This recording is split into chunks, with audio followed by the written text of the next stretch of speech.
Good morning students.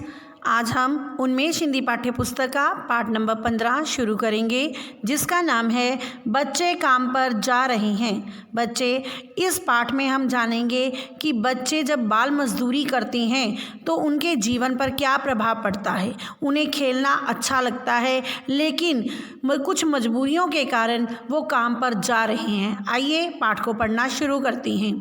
कोहरे से ढकी सड़क पर बच्चे काम पर जा रही हैं। सुबह सुबह बच्चे काम पर जा रहे हैं। इस कविता में कवि क्या बता रहा है कि सड़कों पर कोहरा पड़ रहा है, यानी कि सर्दियों का मौसम है और धुंध और कोहरा पड़ रहा है। ऐसे मौसम में भी बच्चे काम पर जा रहे हैं। किस समय? सुबह सुबह उठकर, जब हम लोग हमारे बच्चे घरों में बैठे हैं, लेकिन ये बाल मजदूरी करने वाले बच्चे सुबह सुबह उठकर अपने काम पर जा रहे हैं। हमारे समय की सबसे भयानक पंक्ति है ये, भयानक है इसे विवरण की तरह लिखा जाना। आगे कवि कह रहा है कि ये बहुत ही भयानक बात है, बहुत ही डरावनी बात है कि छोटे छोटे बच्चे सुबह सुबह उठकर काम पर जा रहे हैं। भयानक है इसे विवरण की तरह लिखा जाना, और सबसे भयानक बात यह है कि इसका वर्णन करना बहुत ही मुश्किल है। लिखा जाना चाहिए इसे सवाल की तरह, काम पर क्यों जा रहे हैं बच्चे।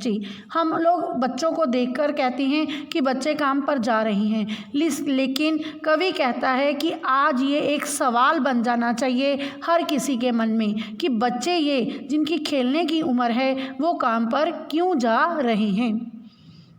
क्या अंतरिक्ष में गिर गई हैं सारी गेंदें? क्या दिमकों ने खा लिया है सारी रंग बिरंगी किताबों को? कवि बच्चों को काम पर जाते हुए देखकर कहता है कि क्या अंतरिक्ष यानी कि आकाश में उनके खेलने वाली सारी गेंदें वहाँ जाकर गिर गई हैं, या जो उनकी पढ़ने की उम्र है उनके पास किताबें होनी चाहिए, क्या उन किताबों को दिमकों ने यानी कि कीड़ों ने खा लिया है?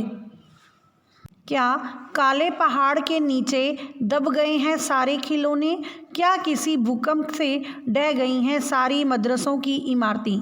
आगे कवि कहता है कि उनके खेलने की जो उम्र थी, उनके हाथों में जब खिलौने होने चाहिए थे, आज उन हाथों से वो बाल मजदूरी कर रहे हैं। क्या उनके वे सारे खिलौने किसी पहाड़ के नीचे आकर दब गए हैं? क्या किसी भूकंप से ढह गई हैं सारी मदरसों की इमारतें? भूकंप होता है बच्चों भूचाल, मदरसे होती हैं स्कूल। कवि कहता है क्या स्कूल की इमारतें जहां वो पढ़ना जाना चाहते हैं, क्या वो स्कूल की इमारतें भूचाल आने से नष्ट हो गई हैं? यानी कि क्या वो भूचाल आने से नष्ट हुए स्कूलों में अब नहीं जा सकते? क्या सारे मैदान, सारे बगीचे और घरों के आंगन खत्म हो गए हैं एकाएक? एकाएक होता है अचानक।